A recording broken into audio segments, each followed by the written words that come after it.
بسم اللہ الرحمن الرحیم۔ السلام علیکم ناظرین اکرام۔ حضرت ابراہیم علیہ السلام کی دو بیویاں تھیں، پہلی کا نام سارہ اور دوسری کا نام ہاجرہ تھا۔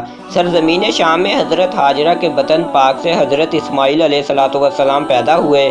حضرت سارہ کے کوئی اولاد نہ تھی، اسی وجہ سے انہیں رشک پیدا ہوا اور انہوں نے حضرت ابراہیم علیہ السلام سے کہا کہ آپ ہاجرہ اور ان کے بیٹے میرے پاس سے جدا کر دیجئے۔ اللہ تعالیٰ نے اپنی حکمت سے یہ ایک سبب پیدا کیا تھا، چنانچہ وہی آئی کہ حضرت سارہ کے کہنے کے مطابق آپ ہاجرہ اور ان کے بیٹے اسماعیل علیہ السلام کو اس سرزمین میں لے جائیں جہاں اب مکہ مکرمہ آباد ہے۔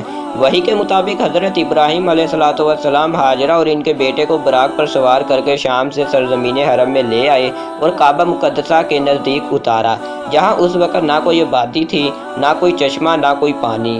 کعبہ مقدسہ بھی طوفان نوح کے وقت آسمان پر اٹھا لیا گیا تھا، گویا اس وقت وہ جگہ بالکل ویران، خشک اور غیر آباد تھی، کھانے پینے کا دور دور تک نشان نہ تھا۔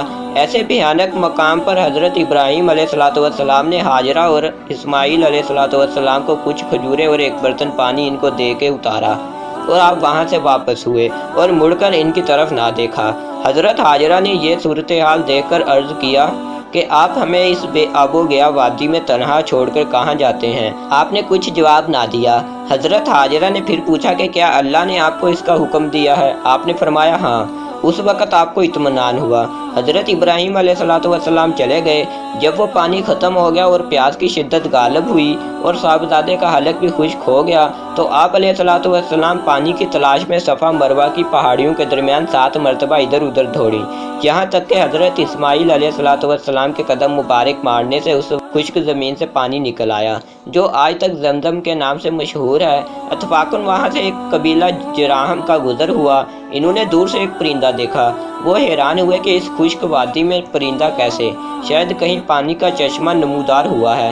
چنانچہ وہ اس طرف آئے تو دیکھا ایک پانی کا چشمہ جاری ہے اور ایک نورانی شکل کی عورت اپنی گود میں بچہ لیے تنہا بیٹھی ہے۔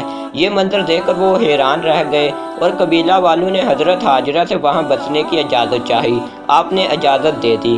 وہ لوگ وہاں بسے اور حضرت اسماعیل علیہ السلام جوان ہوئے تو ان لوگوں نے آپ کے صلاح و تقوی کو دیکھ کر اپنے خاندان میں ان کی شادی کر دی۔